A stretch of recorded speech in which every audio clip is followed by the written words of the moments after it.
আসসালামু আলাইকুম। আমন্ত্রণ জিটিভির দুপুরের সংবাদে আপনাদের সাথে আছি আমি মঈন মিশু। আর 5 দফা দাবিতে খুলনা প্রকৌশল ও প্রযুক্তি বিশ্ববিদ্যালয়ের শিক্ষকদের দ্বিতীয় দফার কর্মবিরতি অব্যাহত রয়েছে। দাবি আদায় শিক্ষকদের দেয়া মঙ্গলবারের 24 ঘন্টার আলটিমেটাম শেষ হয়েছে দুপুর 1টায়।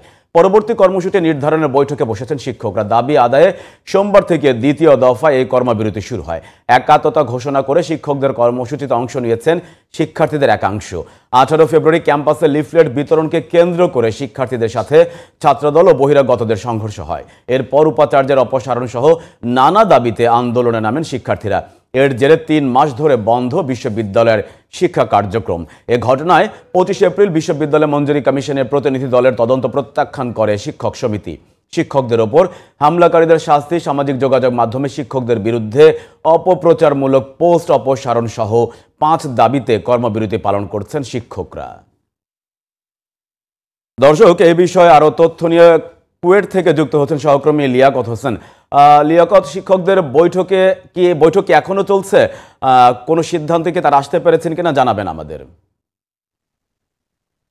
মঈন, আপনাকে ধন্যবাদ। আপনি যেমনটা জানতে চেয়েছেন, প্রকৌশল ও প্রযুক্তি বিশ্ববিদ্যালয়ে আসলে গত 3 মাসের বেশি হলো চলছে ক্লাস বর্জন সহ নানা কর্মসূচির মাধ্যমে সবশেষ শিক্ষকদের 24 ঘন্টার আলটিমেটাম শেষ হয়েছে বেলা 1টায়।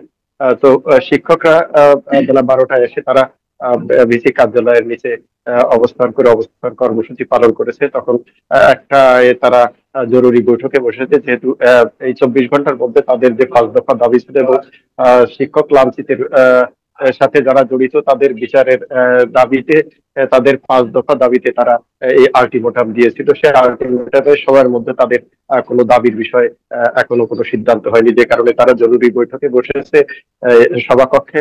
এবং এই জরুরি বৈঠকে তারা পরবর্তী যে কর্মসূচি নিবে, তবে তারা জানিয়েছিল তারা কঠোর কর্মসূচি নেবে। তারা আমাদের আরো জানিয়েছেন যে বিসি গত 3 দিন হয় কার্যালয়ে উপস্থিত নেই। তিনি ঢাকায় গেছেন বলে এখানে নেই, এবং তার অনুপস্থিতিতে আসলে চরম প্রশাসনিক কার্যক্রমের শূন্যতা সৃষ্টি হয়েছে কুয়েটে, যে কারণে তারা এখন মনে করছে যে ভিসি না আসলে তাকে অবাঞ্ছিত ঘোষণাও করতে পারে বলে অনেকে ধারণা করছেন। এবং খুলনা প্রকৌশল বিশ্ববিদ্যালয়ে যে 19 ব্যাচের শিক্ষার্থীরা রয়েছে, সেই 19 ব্যাচের শিক্ষার্থীরা ওই শিক্ষকদের সাথে একাত্মতা ঘোষণা করেছিল। তো এখন সবশেষ এই তাদের শিক্ষক সমিতির যে জরুরি বৈঠক আছে, এই জরুরি বৈঠকে কি সিদ্ধান্ত হয়েছে আমি আপনার মাধ্যমে সেটা জানিয়ে দেব। এখন পর্যন্ত তাদের বৈঠক শেষ হয়নি। লিয়াকত, আপনাকে ধন্যবাদ।